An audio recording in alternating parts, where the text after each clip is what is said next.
बरेली शहर में अब सड़कों पर अतिक्रमण करने वालों की खैर नहीं। जी हां, अगर आप सड़क किनारे रेत, बजरी, ईंट या गिट्टी रखकर कारोबार कर रहे हैं तो सावधान हो जाइए, आपका सामान जब्त कर लिया जाएगा। नगर निगम ने स्पष्ट चेतावनी जारी करते हुए कहा कि शहर की सड़कें आम जनता के आवागमन के लिए हैं, न कि किसी निजी व्यापार के लिए।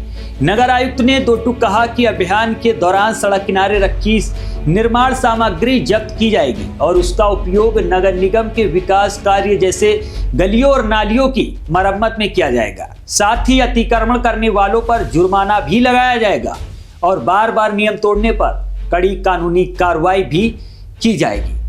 दरअसल शहर में लगातार बढ़ते अतिक्रमण ने यातायात व्यवस्था को गंभीर रूप से प्रभावित कर दिया है।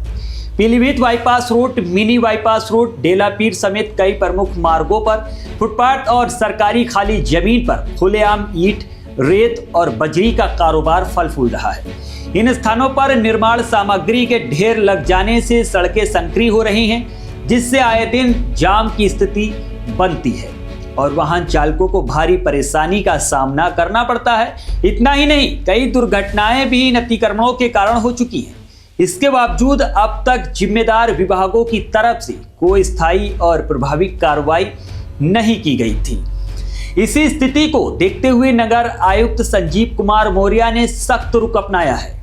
उन्होंने स्पष्ट किया है कि अब अवैध रूप से सड़क किनारे निर्माण सामग्री रखने वालों के खिलाफ विशेष अभियान चलाया जाएगा। उनका कहना है कि इस अभियान का उद्देश्य केवल अवैध कारोबार पर रोक लगाना नहीं, बल्कि शहर की सड़कों को सुरक्षित और सुगम बनाना भी है। नगर आयुक्त ने अधिकारियों को निर्देश दिए हैं कि जहां भी निर्माण सामग्री अवैध रूप से रखी मिले, उसे तत्काल जब्त किया जाए। अब तक नगर निगम जुर्माना वसूल कर सामग्री वापस कर देता था, जिससे व्यापारी दोबारा उसी स्थान पर अतिक्रमण कर लेते थे। लेकिन नई योजना के तहत जुर्माना भरने के बाद भी जब्त सामग्री वापस नहीं की जाएगी। जब्त की गई रेत, बजरी और अन्य निर्माण सामग्री का उपयोग शहर में गलियों, सड़कों और नालियों की मरम्मत व निर्माण कार्य में काम आएगा। नगर आयुक्त का ये सख्त फैसला शहर में अतिक्रमण पर लगाम लगाने की दिशा में एक बड़ा कदम माना जा रहा है। यदि ये अभियान प्रभावी ढंग से लागू होता है तो न केवल सड़कों से अवैध कब्जे हटेंगे, बल्कि यातायात भी सुचारू होगा और आम नागरिकों को सुरक्षित सफर का लाभ मिलेगा।